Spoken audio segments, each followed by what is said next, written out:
একবার এই free fire গেমটার প্রেমে পড়ে দেখেন। দুনিয়ার লোভ, লালসা, মায়া, আবেগ, ভালোবাসা সব ভুলে যান।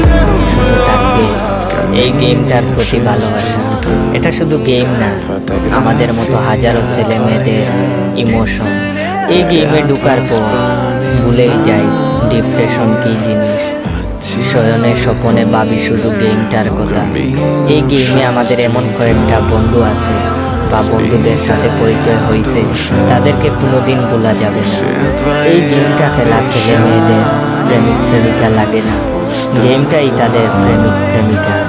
প্রেমিক প্রেমিকরা ঝগড়া করলে তাদের বিচ্ছেদ হয়, কিন্তু হাজারো মান অভিমানের পর আমাদের এই গেমের সাথে কোনোদিন বিচ্ছেদ হয়। আসলে এই গেমটাকে অনেক ভালোবাসি, অনেক অনেক। আপনাদের বুঝাতে পারবো না। এখন যদি বলেন এটা নেশা,